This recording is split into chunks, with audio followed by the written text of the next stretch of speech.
ಕಾಂಗ್ರೆಸ್ ಬಂದ ಮೇಲೆ ಕೆಲವೊಂದಿಷ್ಟು ವಿಧಾನಸಭಾ ಕ್ಷೇತ್ರಗಳಲ್ಲಿ ಶಾಸಕರು ಸೋತಿದ್ದಾರೆ. ಆ ಎಫೆಕ್ಟು ಲೋಕಸಭೆಗೆ ಬೀಳುತ್ತೆ ಅಂತೇಳಿ ನಿಮ್ಮನ್ನು ಎಲ್ಲಾದರೂ ಒಂದು ಕಡೆ BJP ಕರೆತರ್ಬೋದಾ? ಸಹಜವಾಗಿ ಅವತ್ತು ನಾನು ಭಾರತೀಯ ಜನತಾ ಪಕ್ಷ ಬಿಟ್ಟು ಕಾಂಗ್ರೆಸ್ ಸೇರಿದ ಮೇಲೆ ಕೆಲವೊಂದು ಕ್ಷೇತ್ರದಲ್ಲಿ ಸಾಕಷ್ಟು ಮತ್ತು ಅನುಕೂಲಗಳು ಆಗಿದ್ದಾವೆ.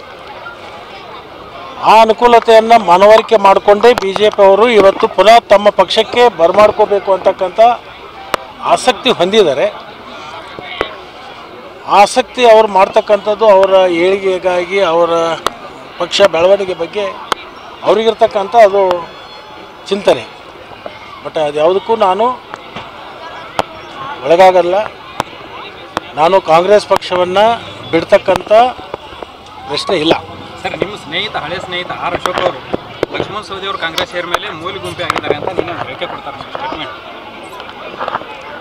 ನೋಡೋಣ, ಕಾಲ ಸಂದರ್ಭ ಇವೆಲ್ಲವೂ ಉತ್ತರ ಕೊಡುತ್ತೆ. ಕಾಲಾಯ ತಸ್ಮಾಯ ನಮಃ ಅಂತ ಹೇಳ್ತಾರೆ. ಸರ್, 15 ಜನಕ್ಕೆ ಏನು ಹೇಳ್ತಾರೆ? ಖುಷಿ ವಿಚಾರ, ಸಚಿವ BJPಯಿಂದ ಕಾಂಗ್ರೆಸ್ ಬಂದ ಮೇಲೆ ಕೆಲವೊಂದಿಷ್ಟು ವಿಧಾನಸಭಾ ಕ್ಷೇತ್ರಗಳಲ್ಲಿ ಶಾಸಕರು ಸೋತಿದ್ದಾರೆ. ಆ ಎಫೆಕ್ಟು ಲೋಕಸಭೆಗೆ ಬೀಳುತ್ತೆ ಅಂತೇಳಿ ನಿಮ್ಮನ್ನು ಎಲ್ಲಾದರೂ ಒಂದು ಕಡೆ BJP ಕರೆತರ್ಬೋದಾ? ಸಹಜವಾಗಿ ಅವತ್ತು ನಾನು ಭಾರತೀಯ ಜನತಾ ಪಕ್ಷ ಬಿಟ್ಟು ಕಾಂಗ್ರೆಸ್ ಸೇರಿದ ಮೇಲೆ ಕೆಲವೊಂದು ಕ್ಷೇತ್ರದಲ್ಲಿ ಸಾಕಷ್ಟು ಮತ್ತು ಅನುಕೂಲಗಳು ಆಗಿದ್ದಾವೆ. ಆ ಅನುಕೂಲತೆಯನ್ನು ಮನವರಿಕೆ ಮಾಡಿಕೊಂಡೇ BJP ಅವರು ಇವತ್ತು ಪುನಃ ತಮ್ಮ ಪಕ್ಷಕ್ಕೆ ಬರಮಾಡ್ಕೋಬೇಕು ಅಂತಕ್ಕಂಥ ಆಸಕ್ತಿ ಹೊಂದಿದ್ದಾರೆ. ಆಸಕ್ತಿ ಅವರು ಮಾಡ್ತಕ್ಕಂಥದ್ದು ಅವರ ಏಳಿಗೆಗಾಗಿ, ಅವರ ಪಕ್ಷ ಬೆಳವಣಿಗೆ ಬಗ್ಗೆ ಅವರಿಗಿರ್ತಕ್ಕಂಥ ಅದು ಚಿಂತನೆ. ಬಟ್ ಅದು ಯಾವುದಕ್ಕೂ ನಾನು ಒಳಗಾಗಲ್ಲ. ನಾನು ಕಾಂಗ್ರೆಸ್ ಪಕ್ಷವನ್ನು ಬಿಡ್ತಕ್ಕಂಥ ಪ್ರಶ್ನೆ ಇಲ್ಲ.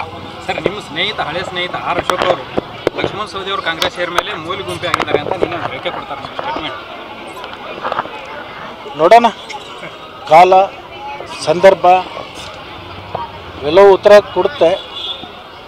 ಕಾಲಾಯ ತಸ್ಮಾಯ ನಮಃ ಅಂತ ಹೇಳ್ತಾರೆ. ಸರ್, 15 ಜನಕ್ಕೆ ಏನು ಹೇಳ್ತಾರೆ? ಖುಷಿ ವಿಚಾರ, ಸಚಿವ